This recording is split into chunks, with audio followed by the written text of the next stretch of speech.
Είμαστε σε ένα αμπέλι 5 στρεμμάτων, το οποίο σήμερα έχουμε 5 Ιουνίου. Βλέπουμε τη γενικότερη εικόνα.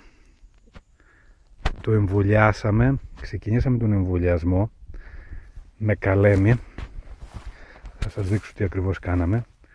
Στις 31 Μαρτίου. Βλέπουμε εδώ πέρα ότι έχουμε βάλει στα περισσότερα, έχουμε σκίσει τον κορμό και βάλαμε 2 καλέμια που τα είχαμε διατηρήσει στο ψυγείο και περάσαν τουλάχιστον 24 ώρες ενυδάτωση μετά που βγήκαν από το ψυγείο. Στο ψυγείο τα είχαμε κρατήσει αεροστεγώς. Βλέπουμε την εικόνα σήμερα. Η επιτυχία την υπολογίζω γύρω στο 80 με 90%. Και κάναμε αυτό με σκοπό, να ωραίστε να δούμε μια αποτυχία, με σκοπό να έρθουμε και όπως καλή ώρα εδώ πέρα που βλέπουμε ότι δεν έχουμε νέα βλαστάρια, να έρθουμε και να κάνουμε έναν εμβολιασμό, αφού αφαιρέσουμε τη φλούδα, με τάφ.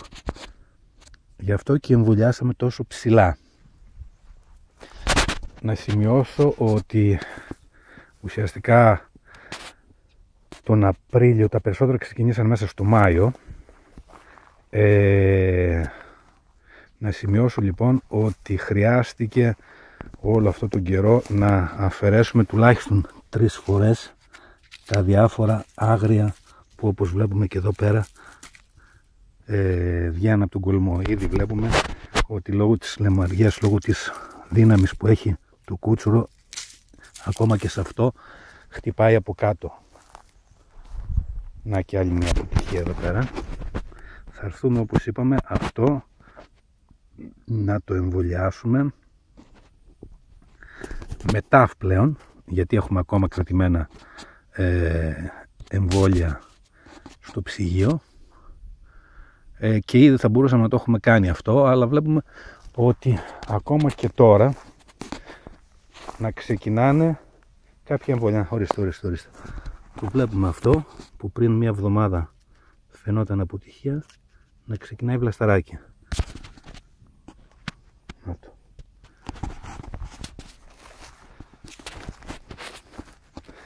Αυτή είναι η εικόνα σήμερα.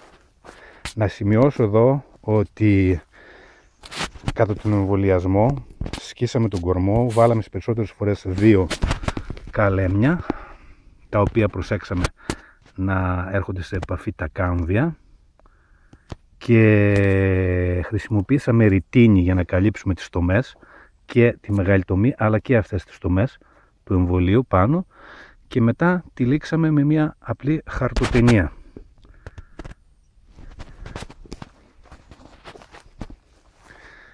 Από τον τύρναβο, αλλαγή ποικιλίας με εμβολιασμό καλέμι σε αμπέλια.